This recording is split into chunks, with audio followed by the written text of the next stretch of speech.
আমি প্রচন্ড ভ্রমণ পিপাসু। হয়তো টাকার অভাবে ঘুরতে পারি না, আবার যতটুকু ঘুরি ততটুকু আপনাদের মাঝে ওইভাবে শেয়ার করে ওঠা হয় না। তবে ঘুরতে খুব ভালোবাসি। কারো আয়ত্তে দাসত্ব আমার একদমই পছন্দ না। কেউ আমাকে উচ্চস্বরে আদেশ করে বলুক তোকে এটা করাই লাগবে, এটা আমার একদমই পছন্দ না। মূল কথা, আমার মন যা চায় আমি তাই করি। আমি গম্ভীর নই, আপনি আমার সাথে মিশেননি, এজন্য আপনার আমাকে গম্ভীর মনে হয়। তবে হ্যাঁ, নিজ ব্যক্তিত্বে এগিয়ে গিয়ে কারোর সাথে কথা বলি না, এটা আমার অহংকার নাই, এটা আমার ব্যক্তিত্ব। এছাড়া আপনি দুনিয়ার যে কোনো প্রান্ত থেকে যে কোনো অবস্থায় আমাকে ডাকলেই সে ডাক যদি আমার কান পর্যন্ত পৌঁছায় তবে অবশ্যই আমি সাড়া দিব।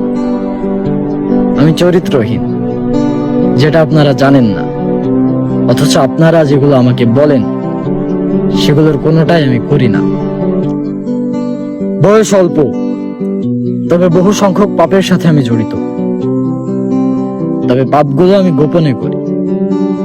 সম্মানের ভয় তো অবশ্যই আছে, তবে এর আরেকটা মূল উদ্দেশ্য হলো আমাকে দেখে কেউ না শিখুক।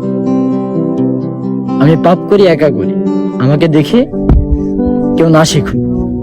যে সকল পাপ কর্ম আমি করি সেগুলোর বিরুদ্ধে আমি কথা বলি না, কারণ যে পাপের সাথে আমি জড়িত সে পাপের বিরুদ্ধে কথা বলা আমার মুখে মানায় না। মূল কথা, আমি খুব সাধারণ, তবে অনলাইনে কনভারসেশনের আশা রাখবেন না।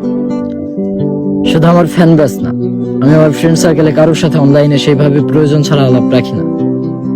কারোর সাথে যদি আড্ডা দিতে মন চায় তাকে ডাকি একটা জায়গায়, সেখানে বসে 2 ঘন্টা 3 ঘন্টা কিংবা সারা রাত দিন ভালো লাগলে সেখানে বসে আড্ডা দিই। কিন্তু অনলাইনে এইভাবে কারোর সাথে ফোন আলাপে আড্ডা দেওয়া এটা আমার একদমই পছন্দ। এজন্য কোনোদিন সরাসরি আমাদের দেখা হলে অবশ্যই ডাকবেন, কথা হবে, কিন্তু কখনোই অনলাইনে ওইভাবে কনভারসেশনের আশা রাখবেন না। মূল কথা, এক সময় আমার কিছু ছিল না, এখন অনেক কিছু আছে। সব মিলিয়ে আমি অনেক খুশি। এই যে জীবনটা আমি এখন উপভোগ করছি, এটাই রবের দরবারে এক সময়ের স্বপ্ন ছিল আমার। তার কাছে আমি চাইতাম, আলহামদুলিল্লাহ রব আমাকে তা দিয়েছেন। আমি খুব সুখে আছি, আলহামদুলিল্লাহ।